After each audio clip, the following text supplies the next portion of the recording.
రాజులకు రాజు ప్రభులో ప్రభు అయిన యేసుక్రీస్తు నామమున మీకు శుభములు. ఈరోజు దేవుడు మనకు అనుగ్రహించిన వాక్య ధ్యానము అపోస్తలుడైన పౌలు భక్తుడు రోమీయులకు రాసిన పత్రిక 10వ అధ్యాయము 13వ వచనము. ప్రభువు నామమును బట్టి ప్రార్థన చేయువాడెవడో వాడు రక్షింపబడును. ప్రియులారా, ఈ వాక్య ధ్యానాన్ని మనం పరిశీలించినప్పుడు దేవుని యొక్క నామమును బట్టి ప్రార్థన చేయుట మనకు ఎంతో లాభదాయకము, మనకు ఎంతో శ్రేయస్కరము. ఎందుకంటే ఈ లోకంలో మనము జీవిస్తూ ఉన్నప్పుడు ఈ లోకంలో మీకు శ్రమ కలుగును అని యేసు ప్రభువారే చెప్పారు. అయితే భయపడకుడి, నేను లోకమును జయించి ఉన్నాను. మరి ఆయన మనతో కూడా లోకాన్ని జయింపజేయాలని చూస్తున్నాడు. మరి లోకమును జయించినటువంటి విజయం ఏంటంట? మన విశ్వాసమే.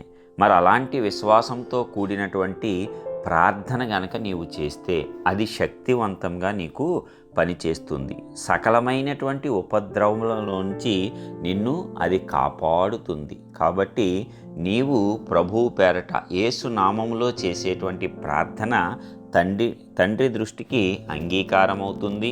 ఆయన ప్రార్థనలు ఆలకించువాడు, ప్రార్థనలకు జవాబు దయచేయువాడు అని మనము నమ్మి విశ్వసించినప్పుడు తప్పనిసరిగా మన జీవితాలలో అద్భుత కార్యాలు, ఆశ్చర్య కార్యాలు జరుగుతాయి. అందుకే ప్రార్థించుట అనేది మానకూడదు. ప్రార్థన చేత మనకు రక్షణ స్థిరపరచబడుతుంది. ఎందుకంటే అనేకమైన ప్రమాదములు, అనేకమైనటువంటి ఇబ్బందులు, అనేకమైన శ్రమల గుండా, శోధనల గుండా ఈ లోకంలో మనము వెళ్ళాల్సిందే. అయితే ప్రభు యొక్క కృప మనకు తోడుగా ఉంటుంది. దానిని మన ప్రార్థనల ద్వారా మనము ఎప్పుడూ కూడా కొనసాగించుకుంటూనే ఉండాలి ఆ కృపను. అప్పుడు అన్ని విషయాలలో, అన్ని పరిస్థితుల్లో, ప్రతి వ్యతిరేకతలో కూడా దేవుడు మనందరినీ కాపాడుతూనే ఉన్నాడు. మనం ప్రార్థించుట ఆయనకు కృతజ్ఞతలు చెల్లించుటే. ఎందుకంటే అది మన యొక్క విశ్వాసమునకు సూచన. నీవు ప్రార్థించకపోతే విశ్వాసిని అని చెప్పుకొని ఉపయోగం ఏమిటి?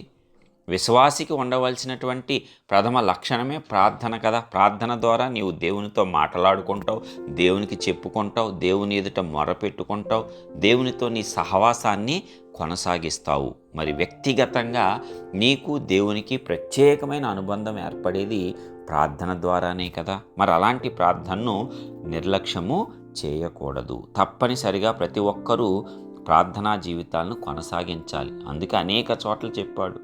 విసుగక ప్రార్థించమన్నాడు, మెలకువగా ఉండి ప్రార్థించమన్నాడు, ఎడతెగక ప్రార్థించమన్నాడు. ఇట్లాగా ప్రార్థనకు చాలా ప్రాముఖ్యత ఇచ్చాడు. మనకు మాదిరిగా చేసి చూపించటానికి యేసయ్య ఈ లోకంలో నరావతారిగా వచ్చినప్పుడు ప్రార్థనను ఆయన విడిచిపెట్టలేదు. చివరి వరకు, తన మరణానికి వెళ్ళబోయే ముందు వరకు కూడా గెత్సెమనే తోటలో ఆయన భారంగా ప్రార్థన చేస్తే ఆయన యొక్క చెమట రక్త బిందువులాగా వచ్చింది అని వాక్యలేఖనం స్పష్టం చేస్తుంది. కాబట్టి ప్రార్థన మన యొక్క దైనందిన జీవితాలలో ఒక భాగం అయిపోవాలి.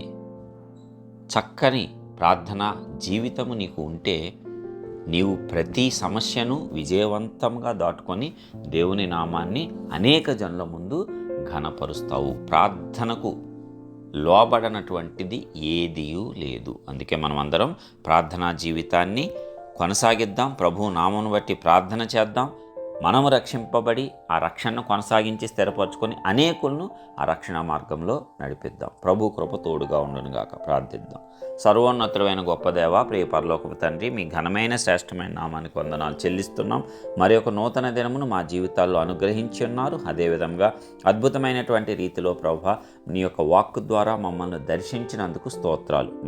మరి ఒక్కసారి ప్రార్థన యొక్క విశిష్టత గురించి మాకు జ్ఞాపకం చేసినందుకు వందనాలు చెల్లిస్తున్నాం. మరి యొక్క ప్రార్థనా జీవితంలో ప్రతి ఒక్క బిడ్డ నిలకడగా ఉండేటట్లు, విసుగక ప్రార్థించేటట్లు, ఎడతెగక ప్రార్థించేటట్లు, పట్టుదలతో ప్రార్థించేటట్లు, రోషము కలిగి ప్రార్థించేటట్లు, ప్రార్థనతో అనేకమైనటువంటి నాయనా శోధనలు, శ్రమలు అన్నీ కూడా తప్పించుకొని నీ రాజ్యాల్లో బలంగా నాటింపబడే విశ్వాస వీరులుగా ప్రతి ఒక్క బిడ్డను మీరు స్థిరపరిచి బలమైన ప్రార్థనా జీవితంలో ఈ వాక్యంలో పాలు పంచుకున్న ప్రతి ఒక్క బిడ్డను స్థిరపరిచి స్థిరమైన ఆశీర్వాదాలతో నింపవలసిందిగా నజరేయుడైన యేసు పరిశుద్ధ నామమున ప్రార్థించి పొందుచున్నాము తండ్రి. ఆమేన్.